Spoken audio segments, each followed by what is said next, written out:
با نام خداوند بخشنده و به نهایت مهربان.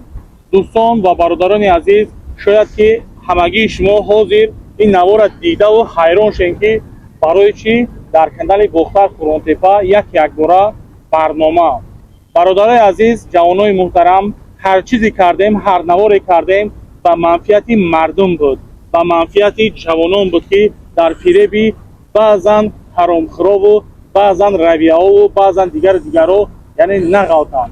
به همین خاطر برادر عزیز، همین جوانای حاضره بسیاری بعد در یک دروغ و در یک گروه و در یک افراطگرایی و حزب و دیگر مقصد ممنوع تروریستی در تاجیکستان داشته در همینو گرفتار شده، یعنی که بسیاری جوانان علاقه تورم چکشیده ای دستی همین بدبختا را. به همین خاطر سه سوال برای حضرت داریم که میخواهیم که سه سوال به حضرتیم الحمدلله از تجربه خودش حضرت با سوالای ما جواب بده. السلام علیکم و رحمت الله و برکاته. السلام علیکم و رحمت الله. حضرت جان، سه سوال دارم که اویدی یعنی که مقصد همین حزب نهضت. بسیار خوب. حضرت، سوال راجع به حزب نهضت این است: چه ضررها آورد به این مردم؟ همین حزب نهضت اسلام ممنوع حاضره چه ضررها آورد به مردم؟ السلام علیکم و رحمت الله تعالی و برکاته.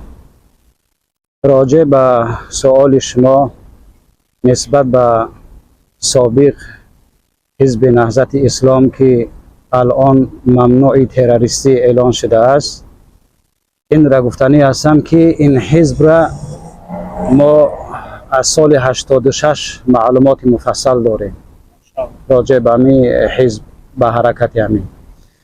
از وقتی که من یاد دارم اساسگذار این حزب عبدالله نوری بود، اساسگذارش. بله. که سبب محبس شدنش هم یک محل همین رفتار و کردار به همه حزب شده بود. بله. و بعد از آن برآمد با دنبال همه حزب گشت به نام اسلام بدنام کرد و الا در اسلام حزب نهضت اسلام، حزب فلان فلان وجود نداره. دو حزب گفته است، یکی حزب شیطان، یکی حزب الله. اون که در حزب الله است، هر کسی که لا اله الا الله میگه در همین حزب داخل است. خلاصه کلام، از سال 86 بنده معلومات مفصل دارم که این اساسگذار این مقصد که حزب عبدالله نوری بسیار هدف ناپاک در یک تاجیکستان که کشوری که خودش مسلمان بود، کشوری که در یک مذهب بود، در یک رفتار بود و عالمای کلان داشتن مثل داملا ساربان نارکی، داملا خوجای علیه رحمه، ایشان احمد و دیگر داملا محمد جان قوخندی، استاد بابی داملا حکمت الله علیه رحمه. اینها از سال 86 گرد زدن، جمع زدن که باید همه حزب گم کنن، ولی طرف این حزب دستگیریش، تحریزش از دولت‌های خارجه بود. کدام دولت معلوم است، از دولت‌های خارجه بود. اونا کمک رسوندن، کاری کردن که با فتنه را در این تاجیکستان کوچک فاش کردن. یعنی که حزب نهضت اسلام دیگه دولت‌ها کمک می‌کردن، تاجیکستان ضرر می‌رسوندن. این تحریزی اگر از اون نمیشید، عالما علاقه شیار بودن. از سال 86 خدا رحمتی پدر ما ایشان داملا غازی علیه رحمه در پیش داملا خوجه علیه رحمه کلاب خونده بود. اون معلومات ها را گرفته بودن که شما از همین حزب که الان همین عبدالله نوری اساسگذار همین مقصد که انا حزب اینقدر مقصد مردم به فتنه انداخته است، شما شیار شه. خوب طرف این حزب رشد و نمون یافت، قوم خودش جمع کرد. برای چی قوم خودش جمع کرد؟ برای در قوم به پروایی بود. دیگر مثل این راهبر دولت علاقه آدم شیار و زیرکی که مقصد اینقدر فتنهان در صلح و صلاح آورد که مردم ارگان ها را همه وقت خبر میکنه که شما از فتنه آگاه شین، زیرکی را از دست ندین، نمونین که دشمن از خارج داخل شوه، دولت ملت برهم بتیه. این خیلی آدم ها نبودن. از روی که نبودن، این قوه گرفت سلطه اولی که زدن اولی سال 90 بود، انقلاب تشکیل کردن نتونستن، بالاخر سال 91 الله اعلم سرشویش یک آوردن نتونستن، بالاخر کلا آمدن سال 92 را اولش بود الله اعلم آدمای خودشانه که همه حزب ممنوع تروریستی را سابق حزب نهضت اسلام را قبول کردگی را مصفدا را در محله ها گردوندن. مصفدا در محله آدمای با آبرو در محله اعلان کردن که کسی که میتینگ نمیروه جای معلومش میدان شهیدان، زنش 3 طلاق. به همین خاطر اعلان کردن، آمدن فتنه را داختن و مردم بار اول به خون، به سرگردونی، به جدا شدن مادر از فرزند، شه عروس، طفل از مادرش، چقدر به عذابهای سخت مردم از سرسان و سرگردان کردن. وقتی که فتنه و جنگ شد مردم در سرگردانی و در خونریزی و خانه نبود که او ضرر ندیده باشه از دست اینها، از دست سردارای اینها. اما اینها پیش از همه در دیگر دولت‌های خارجه بودن، در فکر و سوم جمع کردن و آباد کردن خود پروای ملت دیش کرد دیگر نکرد. یعنی که حضرت اینو وقتی که اینو جنگ اعلان کردن، ایره همین جنگ شهروندی را همین حزب نهضت اسلام تشکیل کرد. حزب شهروندی با میگم که از دست حزب نهضت سابق حزب نهضت اسلام شد، برای که گفتم که در محله ها آدمای با آبرومند گفتن که کسی که میتینگ نمیروه، یعنی کسی جنگ نمیروه، کسی در این فتنه داخل نمیشه، زنش 3 طلاق گفته اعلان کردن و مردم خستن. وقتی که این جنگ ها را، این فتنه ها را داختن، دیگر این مردم نبودن. الحمدلله که مثل اساسگزار صلح و وحدت پس از فتنه اینها خداوند ایره آورد در سر قدرت و همه مردم جمع کرد، با یک صلح، با یک تنجی آمدیم.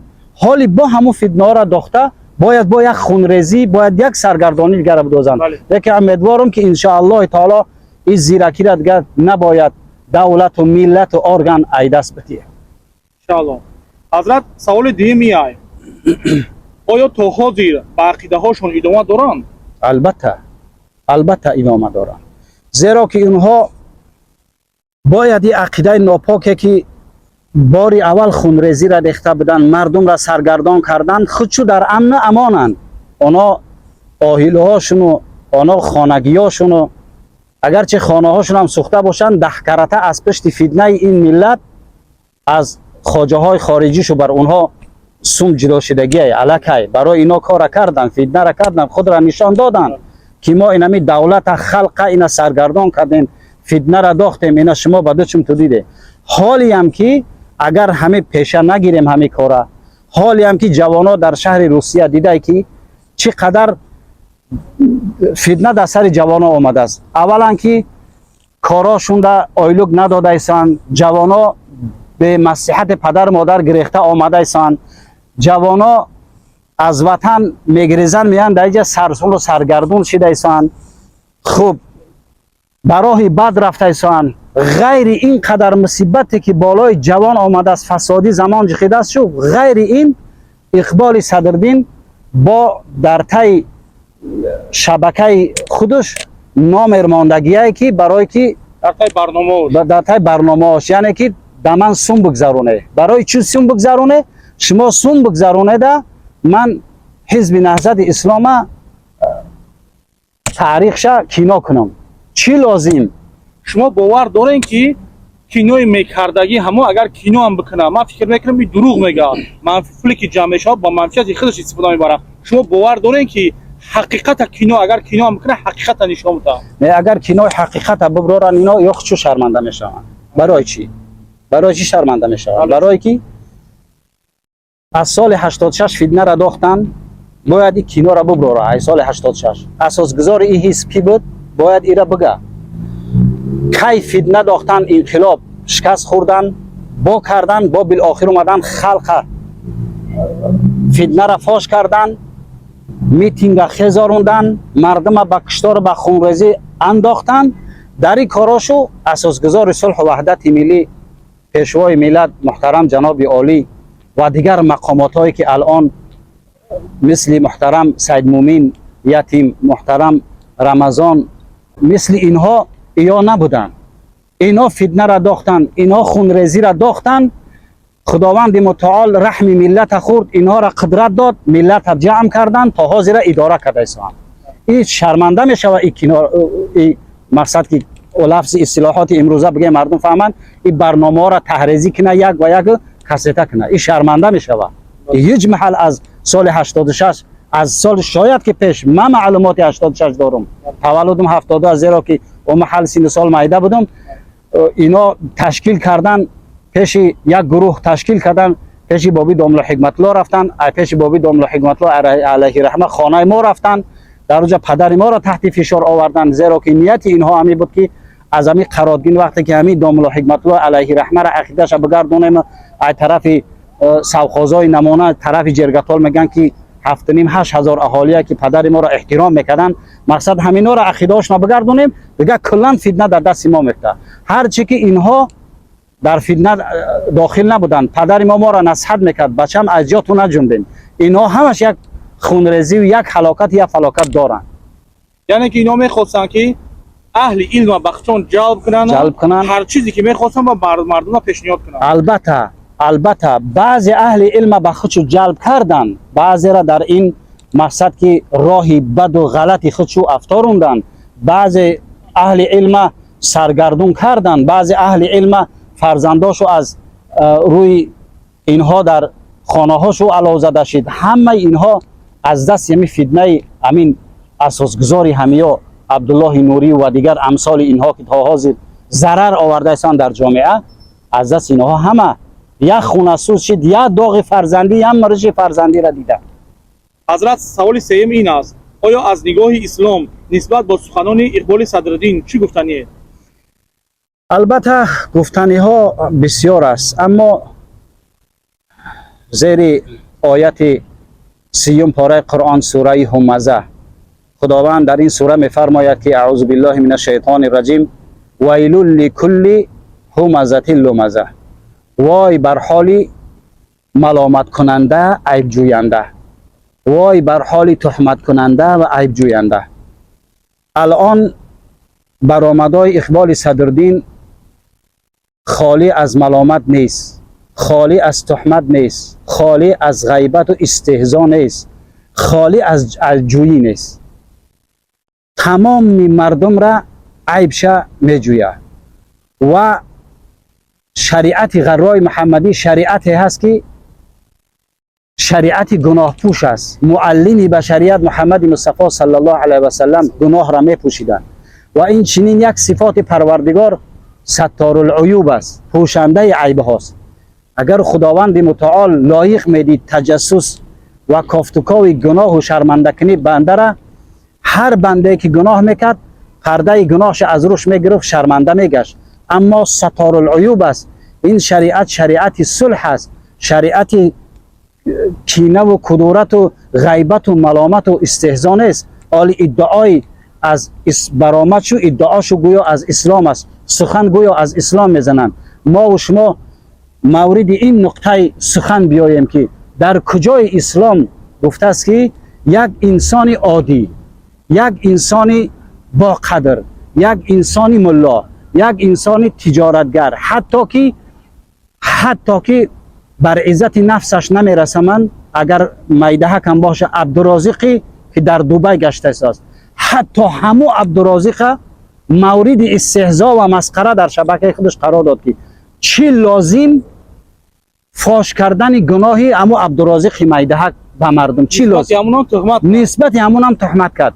عروسی عبدالرازق او چی عروس بگیره؟ عروس عبدالرازق بران گرفت، بران و آدماش عبدالرازق ای خیل کرد، یا نسبتی یک تاجر خودمان، مقصد که رحیم غرمی برای کارهای پیشرفتش، برای کارهای خوبش، وزیر کارهای داخله یک اصلاحات امروزه خدی از زنچاک رحمتنامه در مقصد که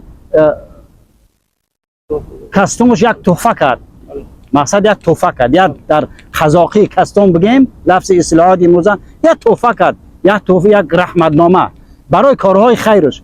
مثلا در یک دولت خارجه یک تاجرش خلق دستگیری کنه، نویگری های خوب بکنه، در همونجا وزیر کارهای داخلش خوش بیاید، برای او یک زنچاک رحمتنامه بتیه، این چی جایی تشویش آوره؟ این چی جایی سزای؟ این چی جایی که همه را چنان هنگامه کرد که گروه در بچم کجا ببینین ایرا زنچاک رحمتنامه داد وزارت کارهای داخله گنرال برای خوبیش داد، یگون دوکه نداره. حضرت یعنی که هدف اینا همین است که آبادی وطن ما را نمیخوان. اینا نمیخوان. اگر آبادی وطن بخواهن برای چی کینا میکنید سرگذشته؟ این سرگذشت باید ای بین بروه. این کینه و کدورت حرکت کرده ایستن در 30 سال استقلالیت. این تنجی و صلح برادر، صلح با اندک با دست آمدگی نیست. این قدر خونریزی، این قدر گریزه ها را آورده جواجا کردن، این قدر گردکجی کردن، این قدر چندین فشارها به سر این دولت آمد از دست همین کرمهای زهرآلود. این صلح به دست آورد. این صلح اساسگذار صلح وحدت به یک چرخبال ویرانه که بعضی از مردم حکومتدارای پیشین میگفتن که دیگه صحت سلامت بر نمیگردن، لیکن الحمدلله درخت صلح از افغانستان آورد در تاجیکستان، شونون گرد او باغ گشت، او را چقدر از کرمهای زهرآلود نگه داشت. این درخت به ثمر رسید که امروز مردم آسایشته زندگی دارند. این به اندک بها به دست آمدگی نیست که ما ایرا در از دست بتیم، که جوانای ما در حال فریفته اقبال صدردین شوند. چند جوان حزب روسیه خپید یا از عهده سوم گذرونیشون نرفتن، چیکار کردن نکردن که چندین جوان که ما شاهدیم که پدرها و مادراشو گریه کرده آمدن. داغی دعوت سومگذرانی اقبال صدردین داغی روز فرزندای ملت چید، آبی دیده های مادرها را باری گرآورد. فقط مقصد مرام اینها آخر سخن همیه که باری دیگر مردم را به خونریزی، به سرگردانی، به کشماکشی، به درودری، به ناتنجی، به کشماکشی آواره بکنن، با خودشو زیادتر دولتشو زیادتر شود، برای که از دست این کشماکشی مردم و فتنه مردم باری دیگر با آسایشته زندگی با بدولته می شوند، با معلومات و تهلکه و هلاکت بالای همین خلق آسایشته ای که سخنای اقبال صدردین نگرفته است مصیبت بالاشون میاد. بله حضرت، اکثر سوال کنیم، یک سوال دیگه علاوه کنیم. با جوانان امروزه چی گفتنی؟ با جوانان امروزه گفتنی هستم که چقدر احتیاط کنند از حزبگرایی، از مذهبگرایی، هر خیل شبکه را به خودش روا نبینند، آمدن خوش رو بگردن، تنج بگردن، در زمان فساد فکر پدرها و مادرهاشون بکنن، فکر آیله هاشون بکنن، آیله میگیرن در حال میان در اینجا اکثریتش برای یک لایک ماندن همین فسادا داخل محبس شدن. اگر ایرا پیشه نگیرن، پس از لایک پیشه نگیرن، قدم به دیگه جا، قدم به دیگه، قدم به فتنه کلان. چه خیلی که از سال 86 وقتی رهگیری که نشید مستحکم، فتنه و تهلکت بالای مردم آمد. اگر حاضر ما جوانا را نصیحت نکنیم، یگانه راه جوانا را گردوندن، نصیحت کردن از طرف علما، از منبرایی که آل منبر دکان استاخونه و نفقه اهل عیال قرانتیان، در این زمان تنجی منبر از خود کردن، آیلوک میگیرن. اینا باید چیکار کنن؟ جگرشو بسوزه برای باری دیگر در این تهلکه که بالای دولت و ملت و وطن نیاید. برای جوانایی که از 30 سال جوان از کجا میدونه؟ ما اگر هر چند که نه در اون راه نمیریم، یا امثالای ما، سین سالای ما، زیرا که ما دیدیم خونریزی را دیدیم، هلاکت را دیدیم، از هر یک خونه داغ و هر یک پدر فرزند و مادرش داغ کرد برای جگر سوخته او رفت. اما نه جوانان را امروز نصیحت کردن. چقدر نصیحت در دیگر شهرها خواهش میکنم که آدمای با فراست، آدمای سخندون، آدمایی که لیاقت دارن در گپ زدن، همونا را خواهش میکنم که چقدر دستگیری بشه و از طرف جوانای، مقصد که این مثل شما و جوانا دستگیری کنین، مثل که مقصد که ارگان ها هم در این حالت شیار بستن، معلمای سخنگوره، آدمای مستفیدی با احترام شرط عالمیشون است، با سخنها جوانا را از این راه ها گردوندن در کاری که در قپ این دشمنای دین و ملت و اسلام نخرن. و من گفتنیم که برای جوانای امروزه، برادرای عزیز، акаҳо ва ҳаматон гуфтанем ки агар ки ин бадбахто ки агар ба гуфти худшон яъне инқилоб меган, инқилоб кунанд, дар инқилоб яъне ки ино митинг ба гуфтаи ҳозира митинг кунанд, агар ино агар митинг кунанд ҳеҷ вақт фарзандошонро роӣ намекунанд, ҳатман шуморо роӣ мекунанд ва шуморо зери хун дар хун гӯшта мекунанд. Ино ҳеҷ вақт фарзандошонро роӣ намекунанд дар уҷа, яъне ки фарзандошон ҳамун комфортна зиндагии хубу беҳтара идома метиҳанд, ино худшон ай дур нигоҳ карда мегарданд. Гуфтанем ки бародари азиз, барномаҳои ояндаро нигоҳ кунед. Назарҷон, ҳазор раҳмат ки алон ба саволҳои ҷавобдодагитон бисёр хуб, дуруст ва беҳтар қайд кардем. Ассалому алайкум ва раҳматуллоҳи ва баракатуҳ.